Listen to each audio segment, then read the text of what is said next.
Un sujet de société dans Bien dans son job, hein, un sujet économique, social et presque psychologique. Les décrocheurs, les NEET, ceux qui ont quitté la voie scolaire, ceux qui n'ont pas d'emploi, ceux qui sont dans cette zone grise et qui sont un peu perdus. C'est un vrai sujet de société qu'adresse Valérie Daher. Bonjour Valérie. Bonjour. Très heureux de vous accueillir, directrice générale de Break Poverty Foundation, avec ce livre dont on va découvrir qui est le fruit d'une étude, d'un travail de très grande ampleur, les décrochés de la voie professionnelle, ça c'est votre édition, puis vous avez fait une conférence de presse pour le présenter. D'abord, l'état des lieux à travers ce livre et à travers votre travail. Les décrocheurs, c'est combien de jeunes qui sont dans cette zone grise, sans emploi et ayant quitté la voie professionnelle sans diplôme? Alors, ils sont environ 600 000 en France, mais le chiffre le plus grave, c'est qu'aujourd'hui, 60% des décrocheurs scolaires en France sont issus de la voie professionnelle. Donc, il faut comprendre qu'aujourd'hui, le décrochage, ce n'est pas toutes les voies de formation, ce n'est pas tout le système éducatif, c'est concentré en fait sur un nombre restreint d'individus et une grande partie d'entre eux en fait sont des élèves qui sont issus de la voie professionnelle, 60% du décrochage. Donc des jeunes qui faisaient un CAP, un BEP Tout à fait. mécanique, blanchisserie, qui au bout d'un an vont le quitter. Vous nous dites en fait en creux que ce sont des jeunes qui ont été à l'origine mal orientés. Alors oui, alors faut d'abord rappeler en fait que la voie professionnelle, ce n'est pas une petite voie, puisqu'aujourd'hui en fait, c'est environ un tiers des élèves, donc 700 000 élèves après la troisième vont dans la voie professionnelle. C'est une voie en fait qui concentre beaucoup de difficultés. D'abord, 70% des élèves de la voie professionnelle sont des élèves qui sont issus de milieux défavorisés, et ces élèves en fait ont en moyenne 6 fois plus de difficultés que les élèves de la voie générale, ce qui veut dire en fait que ces élèves ont pour la très grande majorité d'entre eux redoublé une ou plusieurs classes avant d'arriver. Donc une sorte de filière de l'échec, quoi. Alors, on va essayer de pas le dire comme ça, en fait, parce qu'il y a quand même un nombre significatif d'élèves qui réussissent en voie professionnelle. Mais effectivement, ceux qui échouent sont des élèves qui, souvent, en fait, à partir de la 5e, 4e, sont en grande difficulté à l'école, au collège. Et on les oriente à ce moment-là. Et en fait, on va les orienter très tôt vers des filières en fait qu'ils ne choisissent pas forcément, et puis en fait ils se retrouvent effectivement en mécanique, en service à la personne, et 3 ou 4 mois après on les voit sortir du système scolaire parce qu'ils sont évidemment peu motivés. Des jeunes qui vivent en marge de l'emploi, on l'entend, c'est un vrai enjeu pour notre économie puisqu'on cherche aujourd'hui quand même plus d'1 million d'emplois. Et puis c'est quoi, des jeunes qui en marge de l'emploi, et est-ce qu'on peut aller plus loin en disant en marche tout court?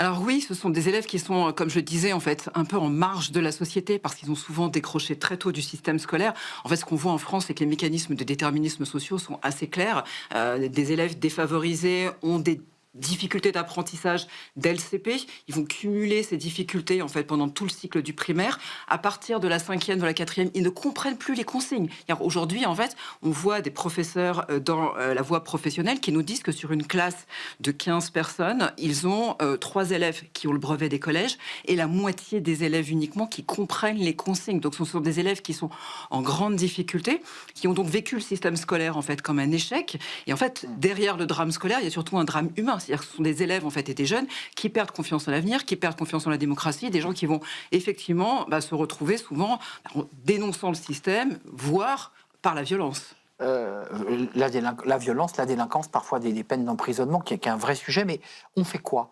Vous nous dites notre modèle éducatif est malade. On a accompagné des élèves pendant des années et au bout de 8, 9, 10 ans, ils ne connaissent pas les consignes. Il est malade. Qu'est-ce qu'on fait concrètement? Alors, d'abord, notre premier message, c'est qu'il faut agir très tôt. Donc, en amont même de la voie professionnelle et l'orientation voie professionnelle, qui, comme je le disais, en fait, est subie.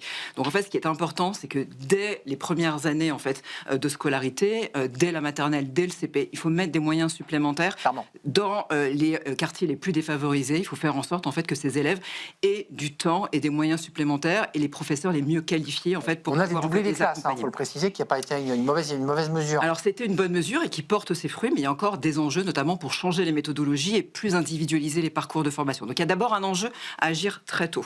Mais ensuite, une fois qu'ils sont dans la voie professionnelle, et c'est ça le point clé de notre étude, c'est qu'il faut en fait les accompagner pour éviter qu'un quart d'entre eux se retrouve ça, c'est votre boulot éloignés aussi, durablement. Alors c'est notre boulot, effectivement. Donc que ces jeunes se retrouvent éloignés durablement en fait de l'emploi. Et pour ça, on a 2 convictions. La première, c'est qu'il faut donner plus de temps aux élèves, et la seconde, c'est qu'il faut donner plus de moyens au système. Alors, plus de temps aux élèves, c'est d'abord, en fait, faire en sorte qu'ils ne subissent pas cette orientation tout de suite. Et pour ça, un exemple portugais, par exemple, nous inspire beaucoup, où ils mettent en place, en fait, une espèce d'année de césure. C'est-à-dire une année où l'élève va toucher à tout, va, en fait, connaître différents métiers, ce qui va lui permettre, pendant cette année, indépendamment... Sans subir une orientation, en fait. Non, alors d'abord, on va pouvoir en fait renforcer ses compétences en mathématiques, en français sur les fondamentaux. Et effectivement, on va lui ouvrir plusieurs portes pour qu'il puisse choisir la porte qu'il préfère. Donc il y a déjà cet enjeu-là en fait en termes de temps. Il va également falloir donner à cet élève des moyens supplémentaires. Et on croit profondément à la mobilisation de la société civile autour de ces jeunes. Nous, on prône par exemple pour des dispositifs de mentorat.